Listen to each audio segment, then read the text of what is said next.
ഇന്ന് നടത്താനിരുന്ന ഡി-സോൺ കലോത്സവത്തിന്റെ ശേഷിച്ച മത്സരങ്ങൾ മാറ്റിവെച്ചു. വിദ്യാർത്ഥി യൂണിയനുകൾ തമ്മിലുണ്ടായ സംഘർഷത്തെ തുടർന്നാണ് മത്സരങ്ങൾ മാറ്റിവെച്ചത്. വേണ്ടത്ര പോലീസ് സംരക്ഷണം ലഭിച്ചാൽ മാത്രമേ കലോത്സവത്തിനായി വേദികൾ അനുവദിക്കൂ എന്ന നിലപാടിലാണ് Mala Holy Grace college management. ഇന്ന് മത്സരങ്ങൾ നടത്താമെന്ന് സർവകലാശാല അധികൃതർ സംഘാടക സമിതി അറിയിച്ചിരുന്നുവെങ്കിലും സുരക്ഷാ മുൻകരുതലുകൾക്കുള്ള കോടതിയുടെ അനുമതി രാത്രി ഏറെ വൈകിട്ടും ലഭിക്കാത്തതിനാൽ മത്സരങ്ങൾ മാറ്റിവെക്കാൻ തീരുമാനിക്കുകയായിരുന്നു.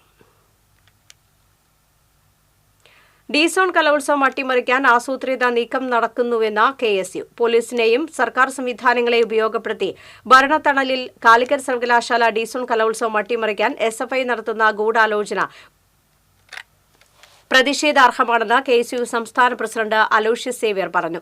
ഡി-സോൺ കലോത്സവത്തിന്റെ തുടക്കം മുതൽ പരിപാടിയുടെ സുഗമമായ നടത്തിപ്പിന് തടസ്സം സൃഷ്ടിക്കുകയാണ് SFI ചെയ്തത്. ഡി-സോൺ കലോത്സവം പൂർത്തിയാക്കിയാൽ ഇന്റർസോൺ കലോത്സവം നടത്താനാകൂ.